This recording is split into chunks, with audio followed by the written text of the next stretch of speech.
Hay una imagen que el fútbol no ha podido olvidar. No es un gol, no es una celebración, no es un trofeo levantado al cielo. Es un hombre solo, en el centro del campo más grande del mundo, con la cabeza gacha y los ojos cerrados, después de haber fallado el penalti que decidió el Mundial. Un hombre que cargó sobre sus hombros el peso de todo un país y que en el momento más cruel de su carrera se quedó solo con ese peso, delante de millones de personas. Esa imagen es Roberto Baggio en Pasadena, 1994. Y esa imagen, paradójicamente, es también la que mejor lo define. Porque Roberto Baggio no fue solo un gran jugador de fútbol, fue el jugador más humano que Italia ha producido, el que más brilló, el que más sufrió, el que cargó con más gloria y con más dolor al mismo tiempo. Esta es su historia. Caldogno, un pueblo pequeño en la provincia de Vicenza, en el norte de Italia. Casas de piedra, campos de cultivo, el ritmo tranquilo de la vida rural italiana. Era el 18 de febrero de 1967. Florindo Baggio y su mujer Matilde tenían ya 4 hijos. El quinto se llamó Roberto Baggio. Y desde el primer momento, desde que pudo andar y correr y patear cualquier cosa que se pareciese a un balón, quedó claro que ese niño tenía algo. Florindo era un hombre de campo, trabajador, con las manos encallecidas y la vida ordenada alrededor del trabajo y la familia. No entendía demasiado de fútbol, pero entendía de talento. Y veía en su hijo pequeño algo que no sabía nombrar, pero que reconocía como especial. Roberto se pasaba horas en el jardín chutando contra la pared. Horas y horas, solo, con una concentración y una determinación que asustaban un poco en un niño tan pequeño. Con 11 años entró en las categorías inferiores del Vicenza. Con 13 ya destacaba tanto que los ojeadores de los grandes clubes italianos empezaban a fijarse. Era un chico delgado, con ese famoso flequillo largo cayéndole sobre la frente, con una zurda que parecía estar conectada directamente a algo sobrenatural. Regateaba con una facilidad desconcertante. Veía el juego con una claridad que no correspondía a su edad, y marcaba goles que dejaban a los entrenadores mirándose entre ellos, sin saber qué decir. Pero antes de que el fútbol lo llevase a lo más alto, la vida se interpuso con brutalidad. Con 15 años, en un partido de juveniles, Roberto sufrió una lesión gravísima en la rodilla derecha. Los ligamentos, los meniscos, todo destrozado en una entrada que cambió el rumbo de su carrera y, de alguna manera, el de su vida entera. Los médicos fueron claros. La recuperación sería larga. Puede que nunca volviese a ser el mismo. Baggio tenía 15 años y los médicos le decían que quizás su carrera había terminado antes de empezar. El dolor físico era enorme, pero el dolor de la incertidumbre era peor. Meses de rehabilitación, meses sin poder hacer lo único que sabía hacer, lo único que le llenaba la vida de sentido. Y en esos meses ocurrió algo que marcaría a Roberto Baggio para siempre. Descubrió el budismo. No de manera superficial, no como una moda o un gesto estético. Lo descubrió de verdad, con la desesperación de quien busca algo a lo que aferrarse cuando todo lo demás se tambalea. El budismo le dio a Baggio una perspectiva que el fútbol solo no podía darle, que el sufrimiento es parte de la vida, que la impermanencia es la única constante, y que la verdadera fortaleza nace de aceptar eso sin rendirse. Esa fe lo acompañaría durante toda su carrera y durante toda su vida, y explicaría, años después, cómo fue capaz de levantarse después de los momentos más oscuros. La rodilla se recuperó, no del todo, nunca del todo. Baggio arrastraría problemas físicos durante toda su carrera, una carrera construida sobre el dolor, sobre las infiltraciones antes de los partidos, sobre las rodillas vendadas y los días de entrenamiento limitados. Pero volvió, y cuando volvió, era mejor que antes.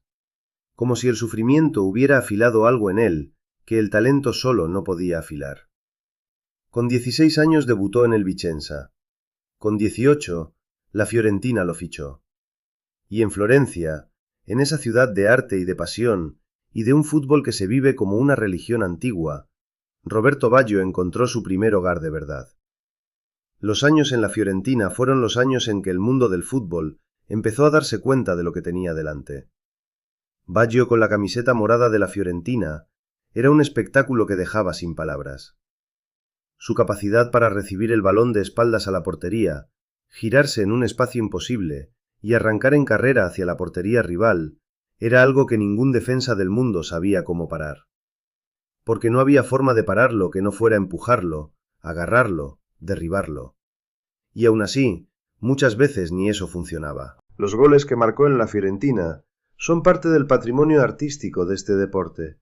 Goles de una belleza que trasciende el resultado, que trasciende el partido, que sobreviven décadas después porque son, sencillamente, obras de arte en movimiento. La forma en que aceleraba, la forma en que cambiaba de dirección, la forma en que el balón obedecía a su zurda, como si entre ellos existiese un pacto privado que el resto del mundo no podía entender. En 1990 llegó el Mundial de Italia, la Copa del Mundo en casa, 80 millones de italianos mirando hacia el mismo punto, y en ese punto, cada vez más, estaba Roberto Baggio. Italia llegó a las semifinales, y en el camino, Baggio marcó goles que el país entero celebró como victorias nacionales. Había algo en él que conectaba con el alma italiana de una manera que iba más allá del fútbol. Algo que hacía que las abuelas que nunca habían visto un partido lo reconociesen en la calle y le dijeran que era el más bonito. Pero Italia cayó en semifinales contra Argentina, también en los penaltis. Y Baggio, que había sido el más brillante de todo el torneo, se quedó con el sabor amargo de una eliminación que no merecía. El fútbol, que es cruel como ningún otro deporte, le estaba escribiendo ya la historia que le tenía preparada. Una historia en la que la gloria y la tragedia irían siempre de la mano. Después del Mundial, la Fiorentina lo vendió a la Juventus, y Florencia lloró. Los aficionados de la Fiorentina protestaron en las calles, bloquearon el autobús que llevaba a Baggio a firmar el contrato. No querían perderlo. Sentían que les arrancaban algo que les pertenecía, y quizás tenían razón. Porque el Baggio de la Fiorentina era suyo de una manera que el Baggio de la Juventus nunca pudo ser completamente de nadie. En la Juventus, Baggio siguió siendo extraordinario. Ganó el Balón de Oro en 1993, el reconocimiento al mejor jugador del mundo en ese momento. Un premio que llegaba después de años de fútbol de una calidad consistente y emocionante, de goles que quitaban el aliento, de actuaciones que hacían que los rivales terminasen los partidos sin entender muy bien qué había pasado, ni cómo ese hombre pequeño con el flequillo les había hecho eso. Y entonces llegó el verano de 1994. Estados Unidos, el Mundial, y la historia más grande y más dolorosa de la carrera de Roberto Baggio. Italia llegó al Mundial de 1994 como una de las favoritas, y Baggio, que era entonces el mejor jugador del mundo, era la gran esperanza de un país que llevaba años sin ganar una Copa del Mundo. Pero la fase de grupos fue un desastre. Italia jugó mal, perdió contra Irlanda, empató contra México. Solo una victoria mínima contra Noruega le permitió pasar como tercera de grupo. Y entonces Baggio se encendió, como si hubiese estado ahorrando para cuando de verdad hiciese falta. Contra Nigeria, en los octavos de final, Italia perdía con 1 minuto para el final. El partido estaba acabado. El mundo italiano miraba con resignación. Y Baggio marcó. Empate. Prórroga. Y Baggio marcó otra vez. Victoria. Italia seguía viva gracias a un hombre que no había dado por perdido lo que todos los demás ya habían abandonado. Contra España en cuartos de final, Baggio marcó el único gol del partido. Contra Bulgaria en semifinales, marcó 2 goles en una actuación que hizo enloquecer a toda Italia. Era Baggio contra el mundo. Era Baggio cargando solo con el destino de un país. Y lo estaba haciendo. La final. Italia contra Brasil. El partido más esperado del torneo. Los 2 países más ganadores de la historia del Mundial, frente a frente, en el Rose Bowl de Pasadena, California. El estadio lleno, el calor aplastante, y 90 minutos en los que ninguno de los dos equipos marcó. Ni en la prórroga. Los penaltis decidirían el campeón del mundo. Italia falló 3 de sus 5 penaltis. Y el quinto, el último, el que lo decidía todo, le tocó a Roberto Baggio. Si marcaba, los penaltis continuaban. Si fallaba, Brasil era campeón del mundo. Un país entero conteniendo la respiración. Un hombre solo ante el portero, ante el mundo, ante la historia. Baggio cogió el balón. Lo colocó en el punto de penalti. Dio unos pasos atrás. Y chutó. El balón se fue por encima del larguero. El silencio que siguió en ese estadio fue uno de los más devastadores que ha producido el fútbol. Los jugadores brasileños explotaban de alegría. Los italianos se desplomaban. Y Baggio se quedó solo, en el centro del campo, con la cabeza gacha, los ojos cerrados, las manos apoyadas en las rodillas. Solo con su dolor. Solo con el peso de haber fallado en el momento que más importaba. Esa imagen dio la vuelta al mundo. Y durante años fue la imagen que definió a Roberto Baggio en la memoria colectiva. El hombre del penalti fallado. Como sopretó los goles contra Nigeria, contra España, contra Bulgaria, los años de fútbol extraordinario, se resuccies o foses a exo profil larguero, bajo con él. Pero Baggio nunca se escondió de esa imagen. No intentó borrarla ni minimizarla. Dijo algo que resume perfectamente quién era. Los penaltis los fallan los que tienen el coraje de tirarlos. No se disculpó. No buscó excusas. Aceptó el dolor con la misma dignidad con la que el budismo le había enseñado a aceptar las cosas que no se pueden cambiar. Lo que vino después del Mundial del 94 fue una carrera que el fútbol no supo valorar del todo. Baggio pasó por la Juventus, el AC Milan, el Bologna, el Inter de Milán, el Brescia. En cada club dejó momentos de una calidad que no tenía explicación para alguien que llevaba años con las rodillas destrozadas y el cuerpo castigado por lesiones que habrían retirado a cualquier otro jugador mucho antes. En el Bologna, donde llegó cuando muchos pensaban que su mejor fútbol había quedado atrás, Baggio resucitó de una manera que asombró al mundo. Temporadas de goles, de actuaciones brillantes, de fútbol que recordaba los mejores años. Como si el cuerpo encontrase nuevas reservas cada vez que la mente de Baggio decidía que todavía no era el momento de rendirse.